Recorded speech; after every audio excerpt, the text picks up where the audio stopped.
Hello. In this video I'm going to talk about the top 10 tips for beginners as well as returning players in SCUM 0.95. I'm going to do this video on single player for simplicity's sake. And if you hang around, then later in the video I'll add a bonus tip as well. Let's get started. Okay, on the creation screen, these attributes, I recommend that you leave them all at 0 for beginner players. That way you know you'll be able to access most parts of the game without too much trouble. You can add a name here. The rest of the appearance is purely cosmetic. You can do what you want. On skills, this is where your starting build comes in. Running is very good to have at advanced because you will do a lot of running in the beginning of the game until you find a vehicle. On a PvE server or in single player, you can go half rifles, half melee. This will medium rifles, medium melee. This will let you be a little bit good at both of these things. On a PvP server, I would rather go advanced rifles and no melee to start off with, because you will be relying on firearms a lot more. Thievery, you want it at advanced because that's really difficult to level up, takes a long time. And then on intelligence, I'd say you can decide if you're playing on single player, perhaps do engineering and medical, but I prefer going advanced medical because it's difficult to level up, plus the benefit of using only a few rags to heal a wound outweighs the engineering benefit that I have. Engineering will be leveled up with normal gameplay, building bases, etc. anyway. So let's create our character and drop into the map.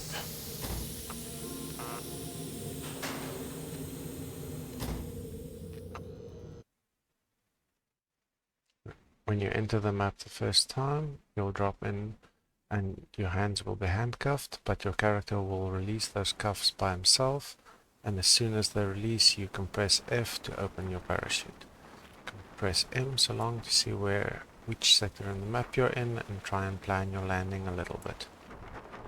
You won't be able to do an exact landing, but you can aim for a general direction. There's a town over there, that seems like a good place to go. There we go, we're free, we can press F. If you're really new to the game, in the options there's a setting that should be on by default that will auto deploy your parachute. On the main screen, press escape and just check that. If you're a returning player, you might want to turn that off so you have control about when and where you deploy your chute, especially if you like to reset your spawn position by falling into the ground without opening your chute. Then you're going to need to have manual control.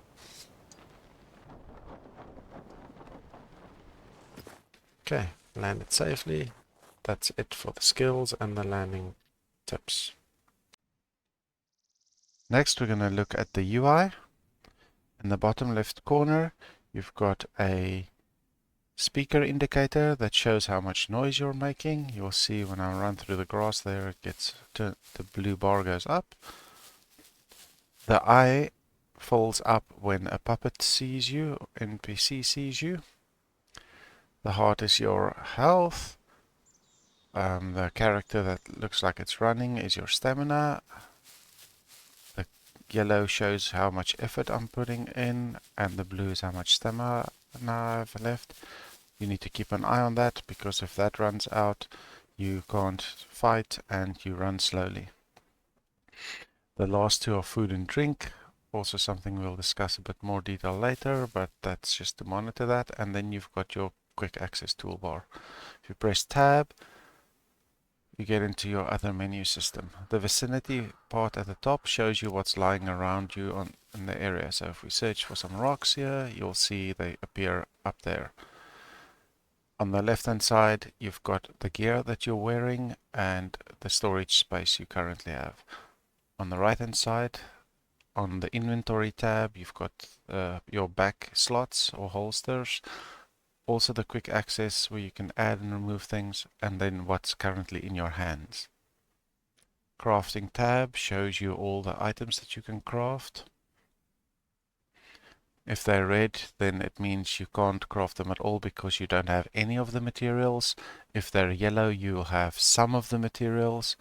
And if they're completely visible like these three over here, it means you have everything you need to craft that item. You can search by typing in the search bar at the top. So we can look for a knife.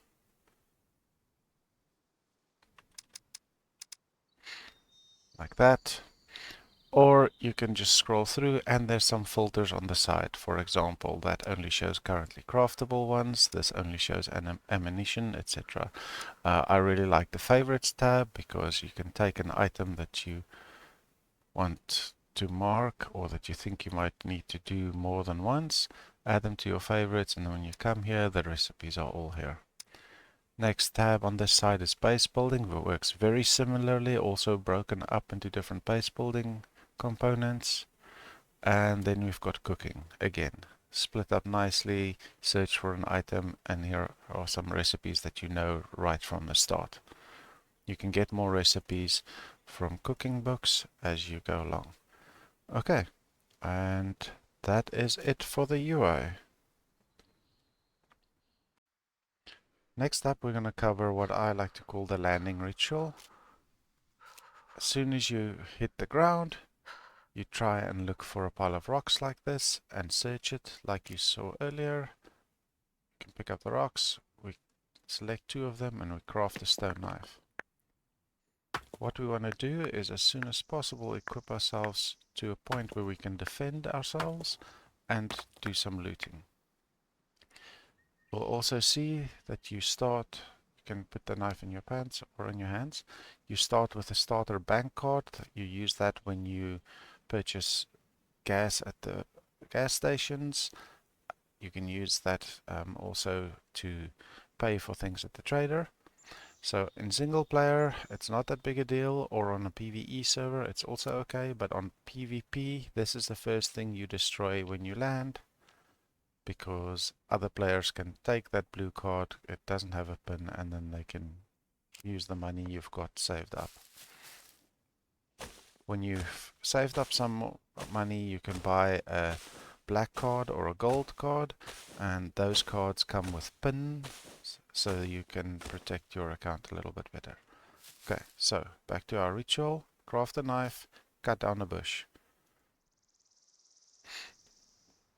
Cut the long stick from the bush into small sticks. Because we don't have points allocated into survival yet, we're gonna get a little bit fewer items. That's okay. Next we're gonna craft a rope, and for that we need 5 small sticks and a cutting tool. You can see that if we go here, tree bark rope, the bottom, 5 small sticks, and any of these cutting tools. So if you click on the items with the question mark, it'll show you what options you have. So we mark our 5 and we have the knife marked in our hand, so we can right click and say craft tree bark rope. You'll see your craft options also pops up in this right click menu, which is really convenient. But you can use the crafting menu if you're unsure, if you want to craft something and you don't know what components it needs. Right, now we've got a rope. Since we've got that, and we've got some more sticks, we just need to search for some more rocks. Take 2 of the rocks and craft a small stone axe head.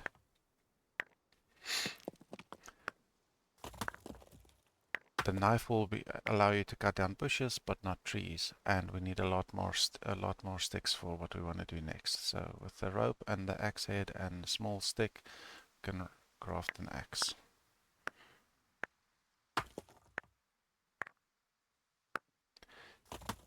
And this is like I said, this is a small ritual you can do every time you land. So after you die, you can get weapons easily. If you're brand new on the map as well, you'll get into a point where you can defend yourself very quickly. So get close to a tree and cut it down. Trees will give you logs and a branch, and at this point we're not base building, so we don't care about the logs. We just want the branch to cut into sticks so we can make more rope, and we can craft ourselves a bow and then a backpack, our first backpack. That'll enable us to start exploring with the axe as a melee weapon. There we go. You can see as I walk, things appear and disappear here. This is what your character sees in the environment around him. We can move the axe to our holster, pick the branch up in our hands, move to a more open area. Now if you click this item in your hand, you drag it here, you can place it anywhere. If you use your scroll wheel of your mouse, you can turn it. You'll see I turn it so that that small little V at the top of the branch is pointing that way, because that's going to show, that shows me where the direction in which my sticks are going to appear. I use that to make sure that when I chop this branch, the sticks don't go randomly into bushes where it's hard to find them, or doesn't go clip through a wall or something strange like that. Any items that you can pick up and interact with in this tab window you can drag around. Okay, almost there.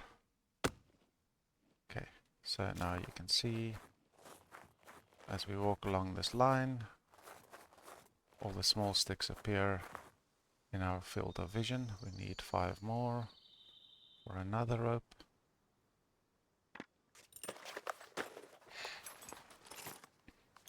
Because next up we're looking for a bow. There are 2 bows that you can craft. The improvised bow, 20 pound. If you have a low strength you might need to do that, but with a 3 strength you can go straight for the 35. You'll be able to pull it back comfortably enough. We have a cutting tool, we've got a stick and a rope. This doesn't have to be a long, it has to be a long stick for the bow, sorry. We've got at least one because you get a whole bunch out of the branch. So let's craft that. You'll see here I've got a craft and an autocraft. Autocraft just repeats the craft that you've done until you run out of materials. We'll use that when we get to making arrows. Okay, so now our ritual's almost done. We've got 2 weapons. We just need some ammunition and we need a bag to store it in. The best way to do that is to take our knife and cut up our t-shirt into rags.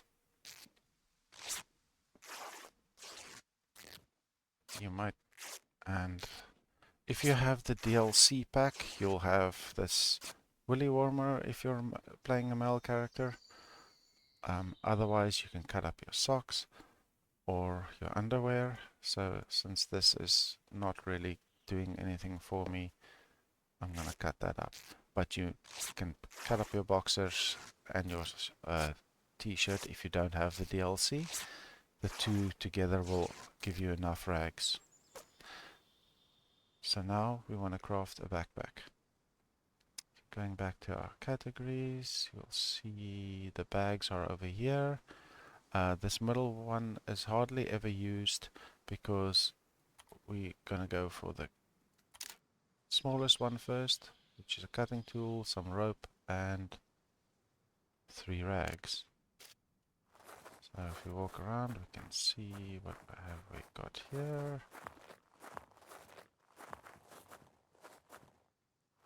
Oh, we used the rope for the bow that we crafted, so we need another one quickly. So let's take that long stick, cut into small sticks, because there's still 4 others.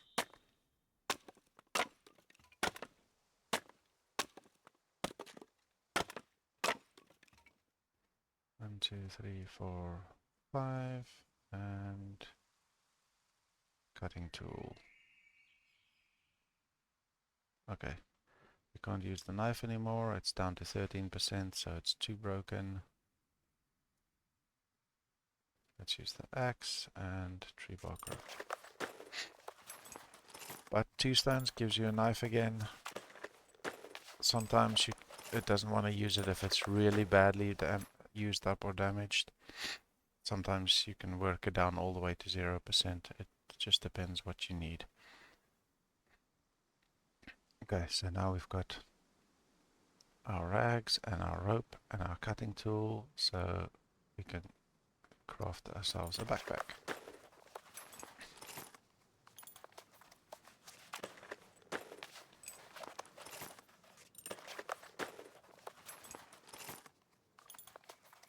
This is a little bit longer tip than the previous ones, but it's important that you guys pay attention to these steps. There are other weapons you can craft. Please feel free to experiment. You can craft spears, and if you have scrap metal, you can metal tip spears. Spear has a knockback effect, which is nice, but it's a much slower weapon than the axe. Okay, we've got a backpack, so now we've got some space, so we need to cut some small sticks because our bow needs arrows.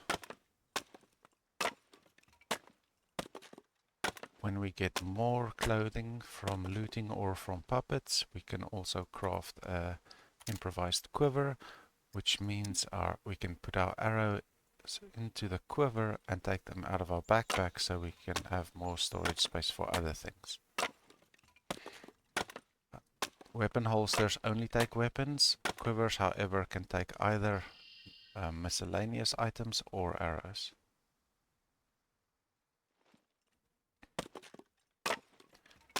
Okay, so for the purpose of the demonstration, I'm going to craft some arrows as soon as I'm done with this long stick.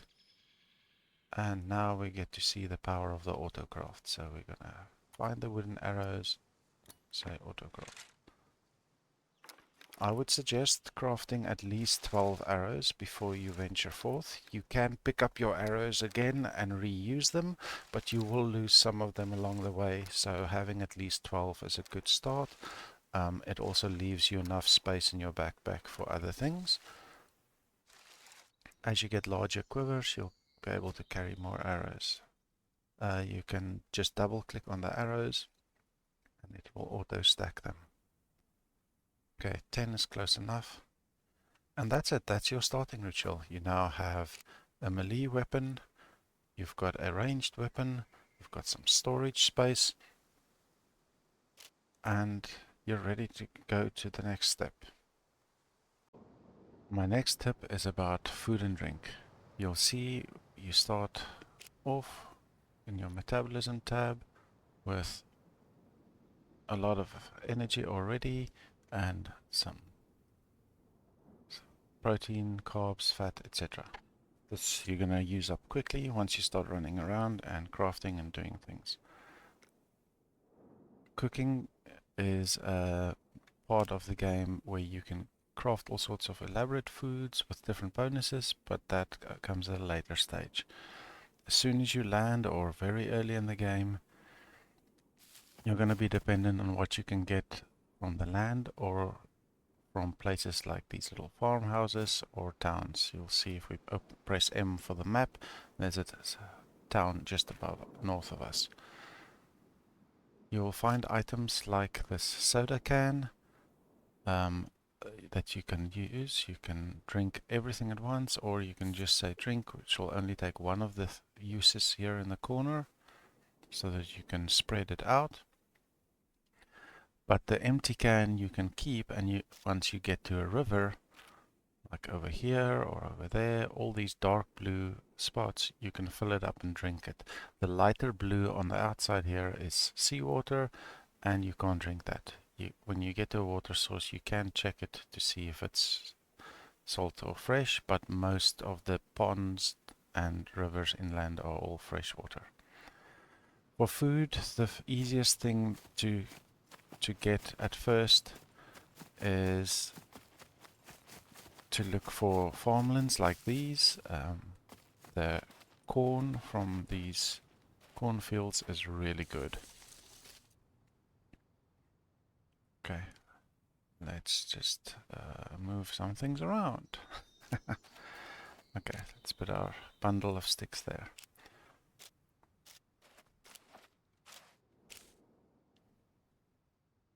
Put our axe in our back, and then we've got corn. And we can search each of these cobs. You won't get one on every search, but everyone where you can see the corn, you can search. Next, we're going to need to cook it. The simplest thing to cook is a vegetable skewer. I've already gone and found one because they are difficult to find, but in the forest areas, in the shade, under the trees, you can look for mushrooms. A vegetable skewer needs at least one mushroom, which I've already found. I'm gonna uncraft this.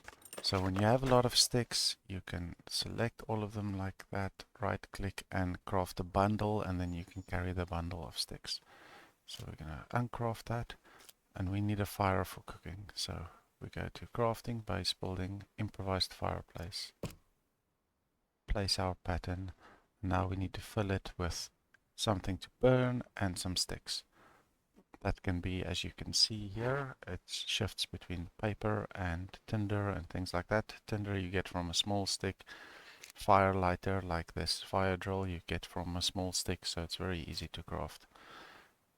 If you press F, every single time you press it, one of the ingredients will be placed in the building blueprint, or if you do Shift F, it places everything that you have in your vicinity that is appropriate into the blueprint, which is what I've done there. So now we have a fire and we've got something to cook. So press F, light the fire, press F again, it will open the cooking menu. You click on the plus, you say you want a vegetable skewer to be added, and here you have the recipe. The green items are mandatory and the blue items are optionals. So we need a mushroom and we need any vegetable, and then since we have another one we can add more. If you add more ingredients you get better food or you get more uses. The only thing to watch out with mushrooms is some of them have got red text in this pop-up when you mouse over, which means they're poisonous. Never eat a mushroom with anything red on it. So after you collect them, check in the pop-up on the tooltip whether it's safe to use. Now we've got everything here. I'm gonna start the cooking process. You'll see it gives you a timer there and a progress bar, and as soon as this gets to the end it's going to turn green. Then you can stop the process and get the food. If you leave it to go right to the end, you'll burn the food. I'm gonna skip forward a little bit to when it's done, just so you don't have to sit and wait for the whole process. 12 minutes in game is about 3 minutes real life. The game time is about 4 times faster than normal. I'll see you just now when the food's ready. And there we go. Stop. Well cooked. Grab. It's now in your hands. Put it in your inventory for later. Fires also provide heat. So you can see here if you go to your metabolism and your health, sorry. There's your body temperature up there. Your metabolism shows your food intake at the moment. Your health bar will also show conditions at the bottom here, but we'll get, so if you're, for example, you can see stomach empty is a condition. If you press control for more info, it tells you eating more food will help with that. Any things like hypothermia or any other things affecting your character will appear here, and you'll get some, in any place in the game you'll see, if you press control, hold down control, the tooltip will expand and give you more information. You don't have to cook a lot of the foods to pick up. You can eat a lot of the vegetables that you find. You can eat raw. When you get to a town, you'll find all sorts of processed foods that you can eat as is. Things in cans, you need a knife to open them, or a can opener, but you don't have to have a can opener. You can just use a knife. See if we can find another piece of corn. It's not helping us at the moment. But corn is really good for carbs, which helps you for energy, for running. You can eat the corn raw. Potatoes you can eat raw as well. Character will say that it tastes funny because it's better to cook it. If you go on the fire, you hold F and you press put out. You can put out the fire. This is useful if you have a place where you cook multiple times, because then it won't consume all the resources. Once this fire turns into a little pile of ash, you're going to have to build a new one. But while you can see the sticks standing up, you can just light it and fuel it with more sticks or tinder, so you don't have to rebuild it over and over. Okay, next I want to talk about healing and how to heal yourself if you get hurt. And for that we're going to need a puppet. So we've got one walking around up there. We're going to need to get him to attack us, actually hit us, and then we'll see how to deal with that. Okay.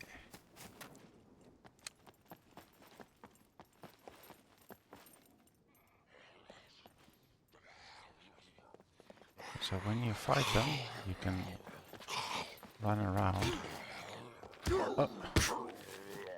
and try and avoid their attacks. Okay, I needed him to attack me, so let's just quickly see. So that's a C1, it's not too critical. You select the wound, you select your bandage, and you can treat it.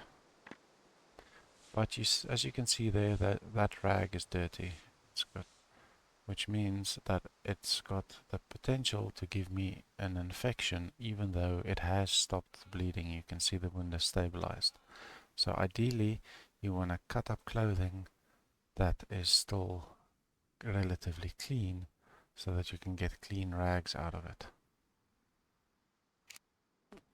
For the sake of this demonstration, in singles player I've spawned in some new socks, because that dirty rag comes from my old socks.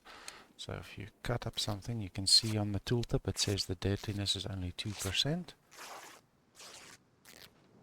which is great.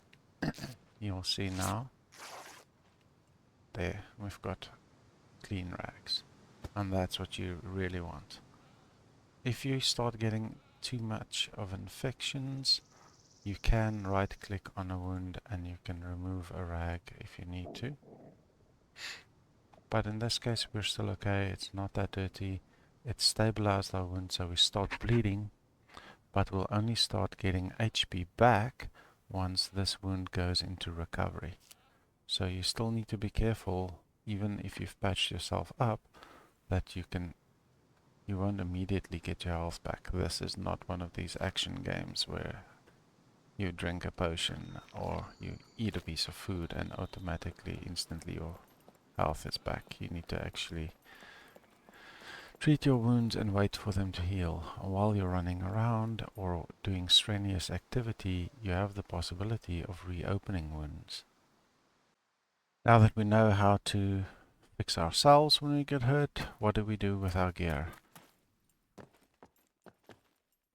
In houses, in containers, everywhere in the city where you can scratch in boxes and trash piles, you can find thread like this.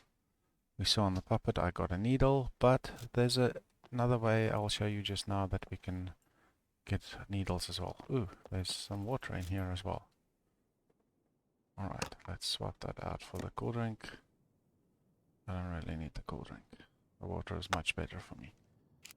So once you have thread or fishing line, let's look at the crafting menu. You can create a sewing kit. So the improvised sewing kit is over there. It requires a needle, either one like we picked up, a metal needle, or a bone needle that you can craft from the bones of a puppet or an animal. And then you need thread or fishing line. This is a nice change they made to the game. Previously you could only use thread for sewing kits. Now you can use fishing line as well.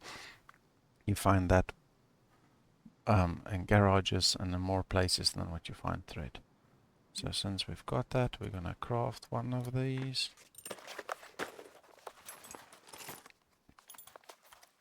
And you'll see it needs 10 uses of the thread and 1 needle.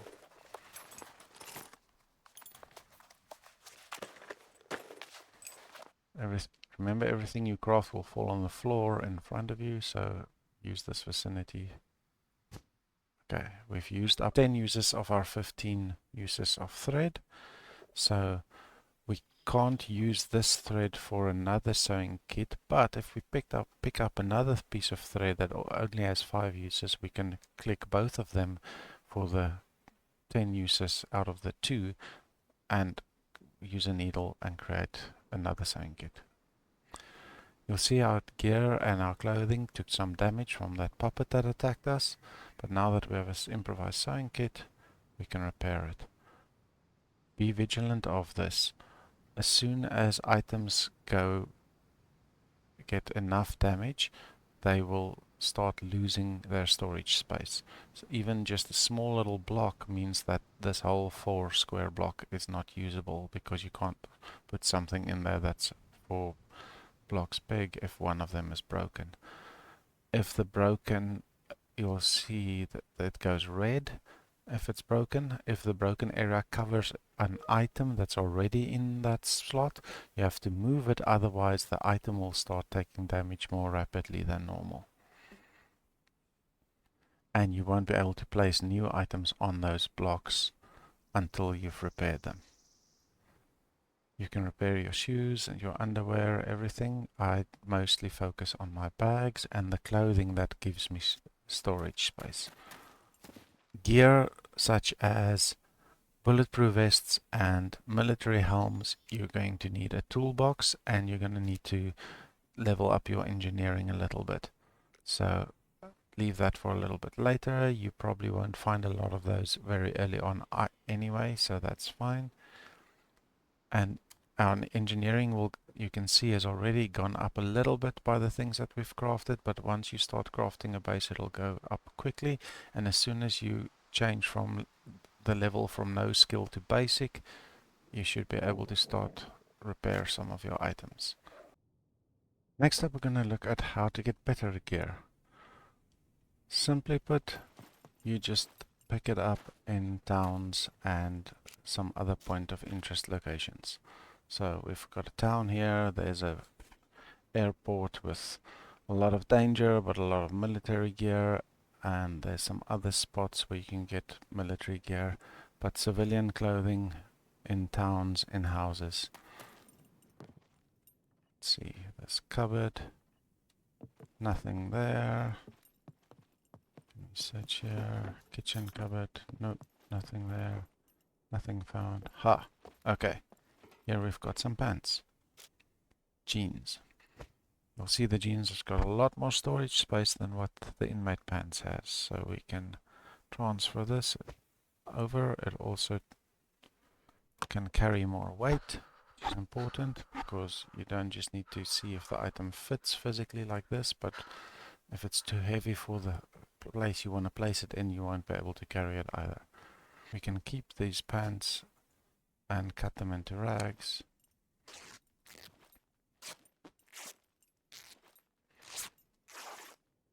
Or you can keep them as is and only cut them up when you need it. The reason I cut them up now is I want to show you that you can bundle your rags as well by selecting them all with a rag strip, and then craft a bundle of rags. So if you get one strip and a bunch of rags, it'll take up more space than a single rag. It'll take up 2 slots, but you'll see it allows us to now carry 4 rags in the space of 2 items. So whenever you have lots of small items, see if you can bundle them up. It works for lockpicks, it works for sticks, it works for rags. Okay, now we got a message that we dehydrated, so we just want to drink some water.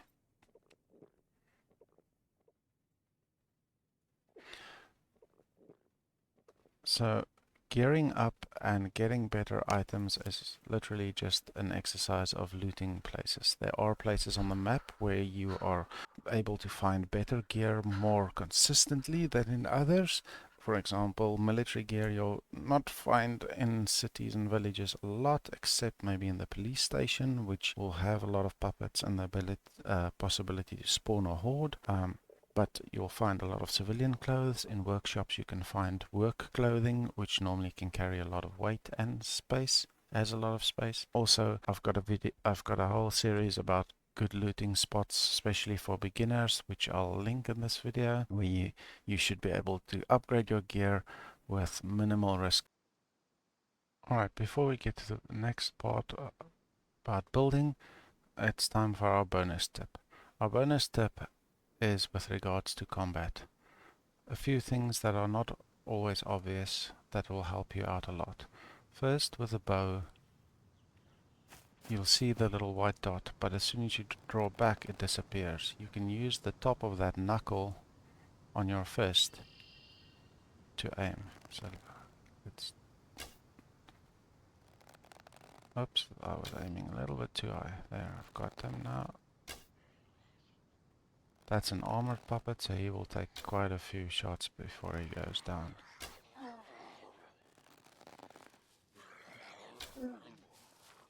They normally take about 4 to 5 arrows depending on where you hit them.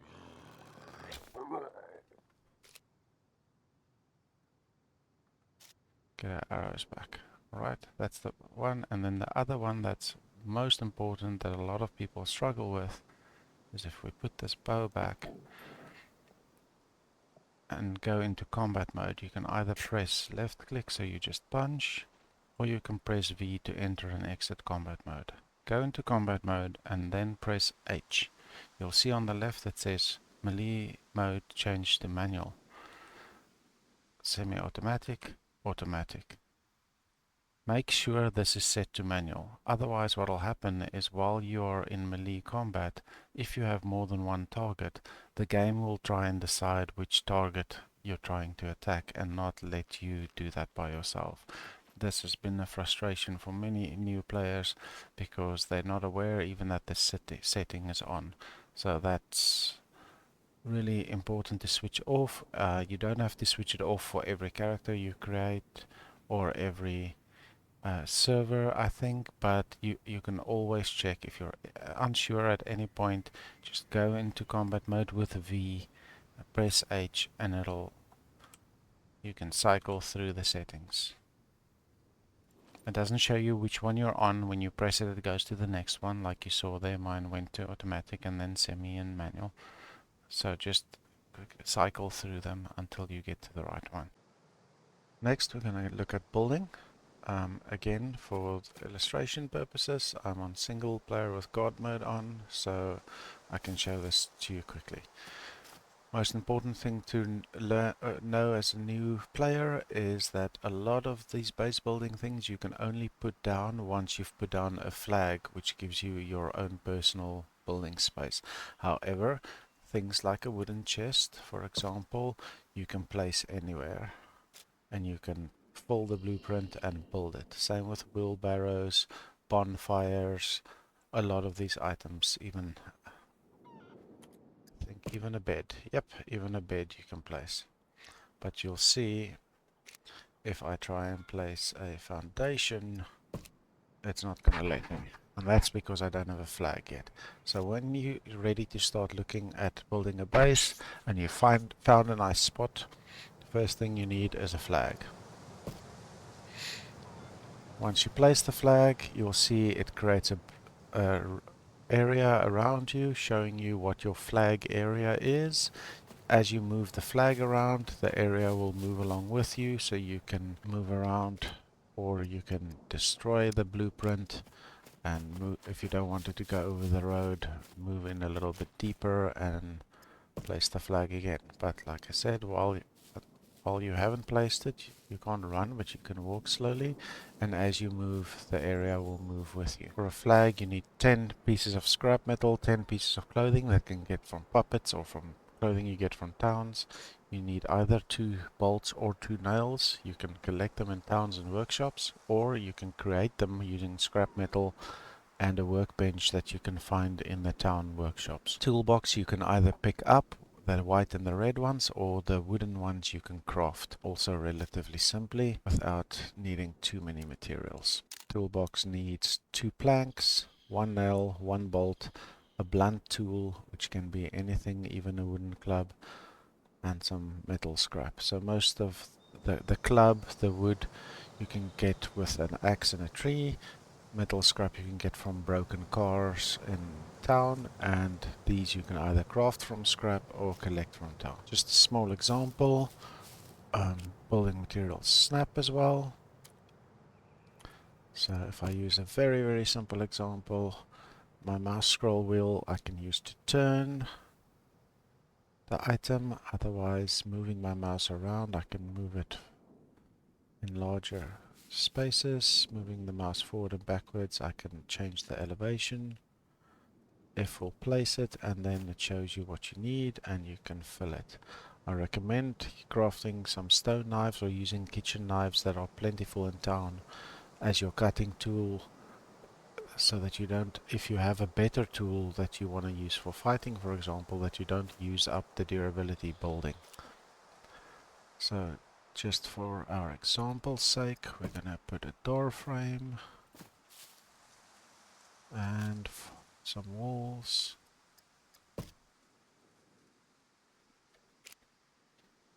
Sorry, that's the floor that you can use as a roof. So let's put some walls first. You can see the items. If you press Alt and C, you'll automatically select the last blueprint you used, which is very useful when base building because you tend to reuse things over and over.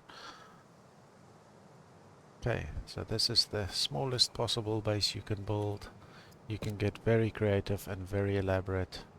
I'm just doing this as an example. Once you've done that, you now have a space of your own. You can put a chest inside here and keep all your loot safe. Loot that's in your chest in your flag area will stay, but loot even in your flag area that you leave on the floor will disappear. So be sure to pack away your things and don't leave them on the ground. The only things you can leave out without worrying about them is things like the cooking appliances, like the stoves and gas stove and the electric stove, as well as the pot and the pans that you can find in towns. Those things don't despawn quickly, so you can leave them out on a table or on the floor of your base. But any other items you want to put inside a chest or inside a cupboard. Guys, this next tip is just a quick one. It's more for endgame, but it's useful to know early on. On servers that allow vehicles to spawn, you might find vehicles like this in different conditions. You won't be able to use them until you've built them up. To add things like wheels, you'll need a car jack. But doors you can attach and remove, like you can see here, by just pressing and holding F.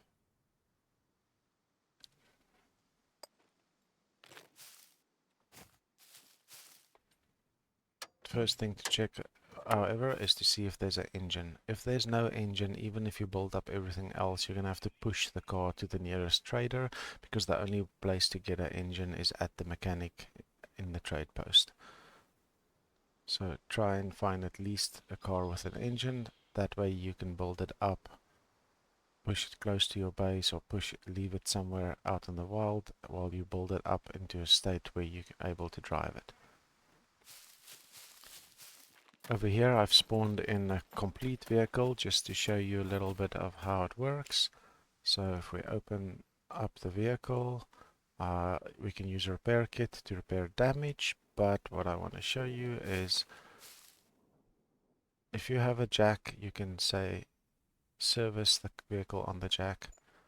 This will show you all the components you're able to add or remove. If the components are red, it means they're damaged, so you can take the repair kit in your hand and then press F on the red item to use the repair kit to repair it.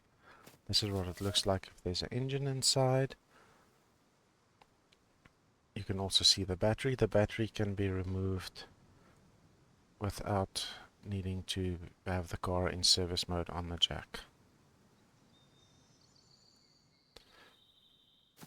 One last thing, you can only work with the wheels, attaching and detaching them on the side where the jack is currently placed. So if you need to work on the other side of the vehicle, you're going to need to end service, run around, service the vehicle from this side, and then you can work with these wheels. That's the basics about building and getting a car up and running. You can also, on most servers, you can buy cars from the trader. Not some of them allow you to get half-built cars like that and build them up yourself. Others don't. It's just depending on the environment and the server itself. The next tip is all about traders. If you open your map, you'll see there's 4 trade posts spread across the map. At the top here, we've got C2, B4, where I am now at the moment, and Z2 and 3, we've got on the border here another one, and A0, there's a trader over there. They all have the same facilities. You just go to the one that's closer to you at the time when you need to visit the trader. Another thing that they all share is this sign over here. It's not just to look fancy. Please take note of this. Any vehicles, chests, or anything that you leave inside the trader zone will disappear after 2 hours. Vehicles in particular, people have lost a lot of vehicles by missing this. And because the sign doesn't mean just inside the trade post physically, it means anywhere in that green trader zone. So if you're on a server where this zone has been enlarged, be aware of that. And if you know you're going to be longer, so you're going to go to the trader but you might not have time to finish everything, or you want to be close to the trader the next time you log in, park your vehicle outside the zone and then you can run into the trader and leave your character inside. Things on your body and in your hands won't disappear, but you will lose your vehicle if it's parked inside a trade zone for longer than 2 hours, and that time is server time, so even if you're not connected. In here we've got the saloon where you can get some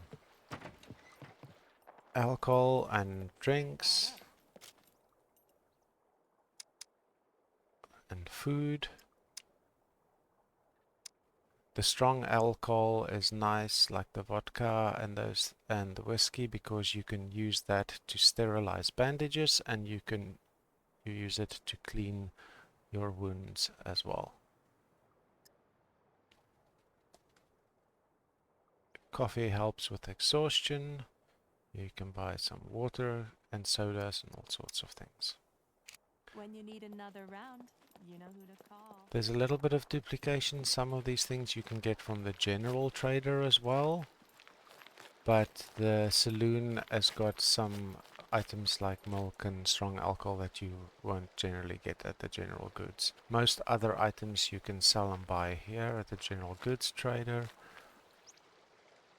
The mechanic is for all things vehicle related.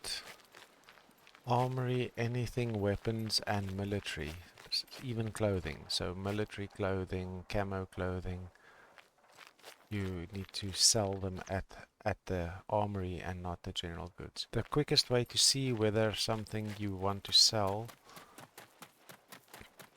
is applicable to the trader is when you go and speak to them. If you're trying to rob the place, You'll see if you go to the sell tab, if I now go and I say I want to sell this item, you'll see it's got a 0 value here. Some items will have a 0 value just because their durability is so low that they're not worth anything. But jeans, for example, is generally something you can sell, but this trader won't accept it. So you can press the sell button and you will get a warning saying that some of your items are you sure you want to do it? If you say yes, you will get rid of your items. So if you just want to dump it, then you can sell it for 0 to any trader. But if your intention is to actually make some money out of it, be sure to go to the correct trader. Vehicle parts and car jacks and those things you need to sell to the mechanic, and this general guy takes almost everything else. So you'll see if we go to our sell tab now, the jeans is worth something, but he doesn't want these other items. A lot of these small items you can't really sell back to them, but he's willing to pay me for my jeans, for example. And that is it about traders.